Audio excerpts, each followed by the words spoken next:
आज इकोनॉमिक्स में हमने अपना नेक्स्ट टॉपिक स्टडी करना है, that is law of demand. आपको पता है हमारा chapter theory of demand continue है। लॉ ऑफ डिमांड मैंने आपको क्या बोला था, डिमांड का एक लॉ है, एक रूल है जो हमें फॉलो करना है।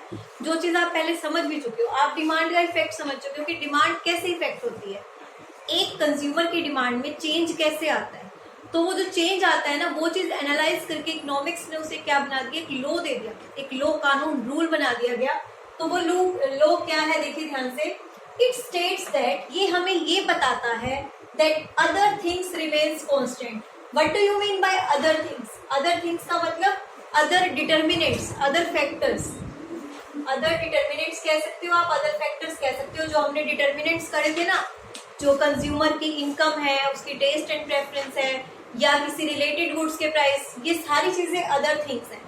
यानी कि किसके अलावा, ओन प्राइस के अलावा, जो कमोडिटी हम खरीद रहे हैं उसके खुद के प्राइस के अलावा जितनी भी थिंग्स हैं वो सारी क्या होंगी, constant. Constant means no change, उनमें कहीं से कोई भी चेंज नहीं आएगा। तो क्या होगा, अब लो हमारा क्या कहते हैं, अगर बाकी चीजें कांस्टेंट रहेंगी तो जो हमारी क्वांटिटी डिमांडेड है, दैट मीन्स जो कंज्यूमर डिमांड कर रहा है वो बढ़ेगा। कब? जब कमी होगी, डिक्रीज होगा, किसमें, own price of A commodity. ये चीज ध्यान दीजिए, मैंने कहा ना, सिर्फ और सिर्फ क्या चेंज होगा, खुद का प्राइस, बाकी चीजें क्या रहेंगी, कांस्टेंट।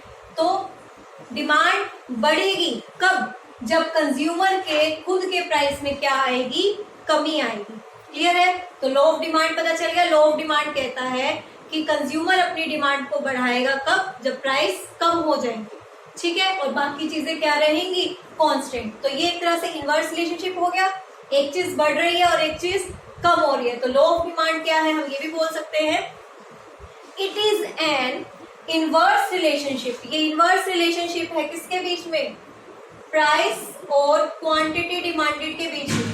प्राइस कम तो डिमांड ज्यादा, प्राइस कम होगा तो डिमांड क्या होगी, ज्यादा होगी। लॉ ऑफ डिमांड का मीनिंग क्लियर हो गया। लॉ ऑफ डिमांड के लिए हम एक बार इसका टेबल देख लेते हैं। पहले प्राइस कितना था, 10, 10 से कितना हो गया, 9। जब प्राइस हमारा यहाँ पे क्या हो रहा है, देखिए कम हो रहा है, तो डिमांड मेरी क्या रही है, बढ़। जब प्राइस कम हो रहा है तो डिमांड ज्यादा, प्राइस और कम हो गया तो डिमांड और ज्यादा हो गई।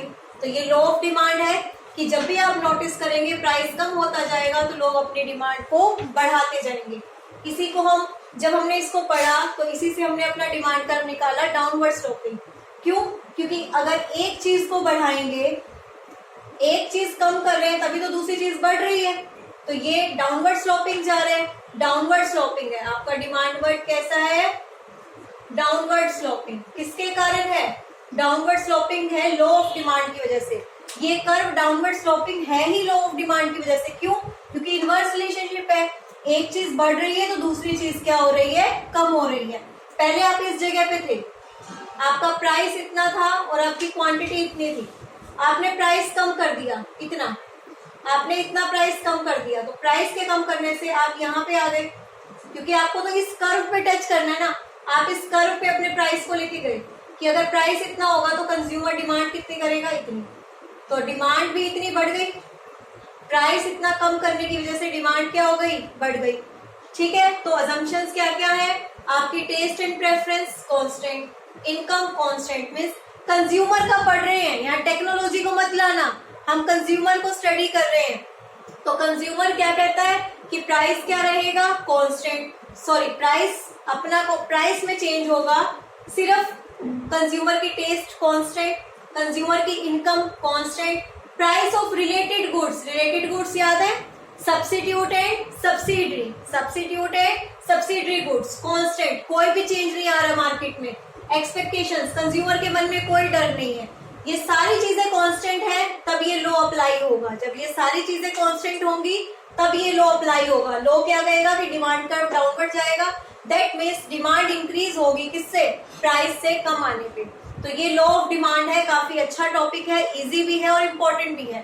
तो इस टॉपिक को आप एज इट इज करेंगे, इसका मीनिंग हो जाएगा, इसकी शेड्यूल, इसका डायग्राम, इसके अजम्पशंस, ये टॉपिक यहीं पे खत्म हो सकता है। और ये पूरा क्वेश्चन एक 6 मार्क्स का एक क्वेश्चन बनता है, explain the law of demand. Clear है? कोई भी डाउट है या कुछ भी देख लीजिए। आज की वीडियो बहुत छोटी सी है, सिर्फ एक छोटे से टॉपिक पे मैंने की है। इंपॉर्टेंट टॉपिक है तो मैं चाहती हूँ आप इसको अच्छे से फोकस कीजिए। क्लियर है? देख लीजिए, कोई भी डाउट हो आप इसका स्क्रीनशॉट ले सकते हैं वीडियो में से। क्लियरली विजिबल है आपको बोर्ड, आप इजिली इसका स्क्रीनशॉट लेके इसको कर सकते हैं।